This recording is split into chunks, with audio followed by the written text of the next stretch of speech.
The special advisor to the Philadelphia 76ers and the dad of the general manager of the team, Jerry Colangelo, Basketball Hall of Famer, kind enough to call back into this show. Here he is. Jerry, how are you doing today? I'm fine, Rich. Nice to be with you. All right, let's start with the trade in principle. There's a conversation and lots of reports as to what the Sixers are sending to the Celtics, and that it could not just be the draft choice that's in question here this year or next, but another one. How many draft choices are involved in this trade, Jerry? Well, Rich, the details are being worked out as we speak, and nothing can be announced until the night of the draft anyway. So between now and then, there's going to be a lot of speculation, and all of the details will come out soon. The way I would describe it for sure is I think it's a win-win for two teams. In that Philly, assuming this goes through, has the opportunity to select a guy that has the potential to be a real star because of skill, length, size, everything going for him. He looks like the whole package, and we're referring to Fultz if that's the player selected. Boston, on the other hand, has other assets they may be packaging.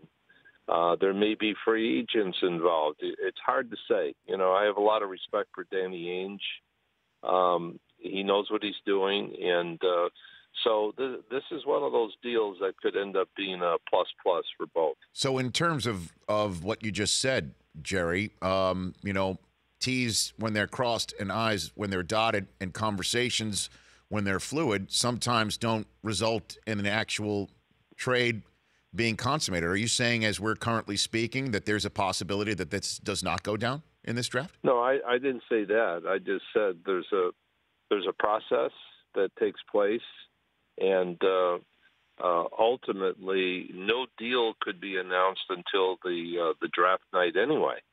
And so sometime between now and then, I think all of this will be worked out. So in terms of drafts, as I know certainly firsthand in the NFL, having covered 15 of those, yes. There's always tons of parsing. You can pick apart anything. And with Fultz, there's free throw shooting, and then there's also the fact that, like Ben Simmons, he did not lead his team to an NCAA tournament berth. What are the concerns on those fronts for the Sixers organization, best you can tell? Yeah, you raise a good point, and that is we could take any player at the top of the draft, and as we, really dissect the player, his pluses, minuses, upside, what's the downside. There's no perfect pick. So much of it pertains to a team's personal opinion on a player and needs that a team may have. And so, the one thing I'm very certain of is that in the last year, much has come together for Philadelphia after some really painful years of losing big time. And so, I think we're on the verge of really turning the franchise around. Last year was a step, and Embiid showed that he could be a very, very special player if he stays healthy. And, we're assuming Simmons is going to be the Simmons we expect. And, I like the pieces, and I think there's a very bright future for the 76ers. Jerry Colangelo is special advisor to the Sixers, as also the managing director of USA Basketball, joining me here on the Rich Eisen Show. When do you think the Sixers can actually put all these young pieces together and start winning basketball games and challenging teams like the Celtics, LeBron's Cavs, for as long as they're constituted that way, Jerry? Well, you mentioned earlier, Paul George and, the free agent market and how things are changing. This is a different kind of a league and how it's operated and movement, player movement, et cetera, than it was 10 years ago. That's for certain. I think what you hope to do is put pieces together and give that collective group an opportunity to develop together. And as you look at the core of what Philadelphia is putting together, there's a core that, if they stay healthy and live up to expectations, will be one of those teams that can challenge anyone. So let's see how it all plays out over the next couple of years. This is not a flip the switch, all of a sudden you're a contender kind of a situation. But, boy, it's all moving in the right direction. How much is the fact that the Warriors are a super team and the Cavs appear to be one, and certainly if they can add George or whomever, that it pays to just build for the long haul and wait LeBron, if not the Warriors, out, Jerry? Well, I think you raise another good point, and that is it is what it is in the NBA, and there are a couple of teams that have separated themselves from the pack.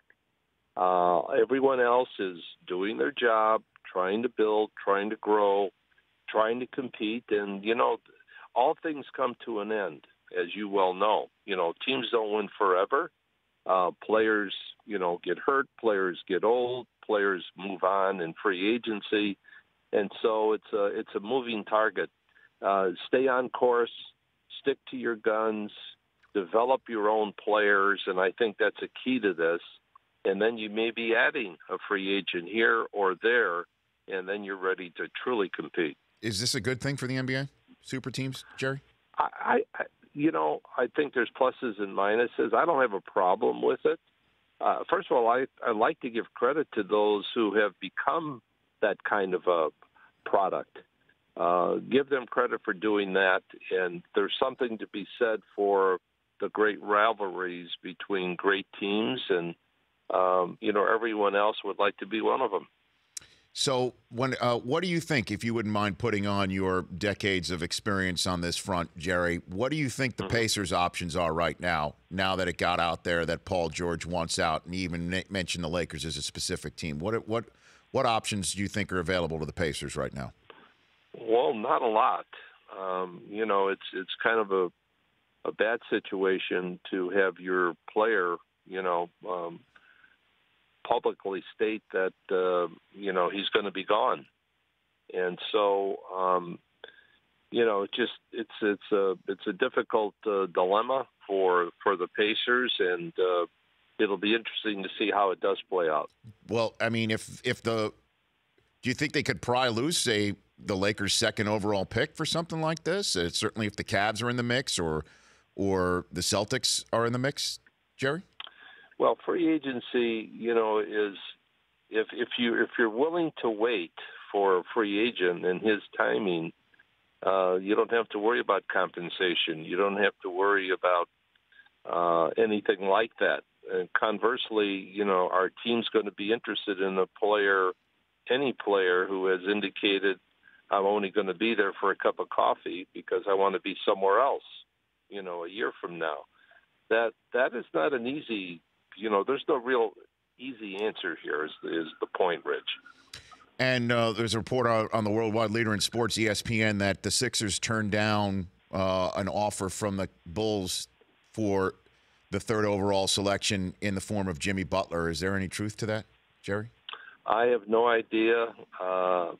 And the reason I say that, Rich, is that I am now in transit to Philadelphia for the week. Okay. For the draft, and I'm going to get caught up in all these rumors when I get there. So I'm just trying to figure out what, because I certainly know that Butler is extremely talented, and I'm just now going to go hypothetical with you here. What is more valuable, a bona fide all-star in the prime of his career, or a draft choice for somebody who's 18, 19, 20 years old? How is that viewed within the NBA community? Well, again, you can't just isolate it. It depends on what else you have on your roster and where your team development is. So it could fit very well for one team and not necessarily for another. And then also the ages of your core players. I think timing is everything when you add a great player, a free agent player, to your core players. So each team has to make that kind of a determination as to where they are and what fits best for them. And what's the report on Lonzo Ball, the conversation involved him in relation to his dad and drafting him in the NBA, Jerry? I think teams are going to draft according to what they see in the way of talent and someone's potential. And Ball has great potential. He is who he is with his strengths and weaknesses, but I think everyone expects him to have an outstanding NBA career, and let it go at that. And no issues with the dad? Nobody's discussing that right now? Well, I'm not privy to what other people are discussing. Okay. And that's one thing that we in Philadelphia will not have to be concerned with. Okay. Any truth to the rumor that you're considering LeVar Ball for the 3-on-3 Olympic team, Jerry? I mean, 2.2 points a game. Come on now, right, Jerry? You know, I gave up a lot of responsibilities with USA Basketball, other than the senior men's team, and that's because Popovich put it on me when I asked him to be the next coach to replace Coach K. Mm-hmm. He said, "I'll do it, but I have one condition: that you stay and you don't retire." And that I won't say forced me, but it made my decision for me to stick with it, and that's the reason I'm continuing. Okay, so if I had less journalistic scruples, I could say the headline is Jerry Colangelo says Greg Popovich wants LeVar Ball on the USA Olympic team. That basically was that was the answer I just got, I think, Jerry, right? I don't think so. That's not the headline?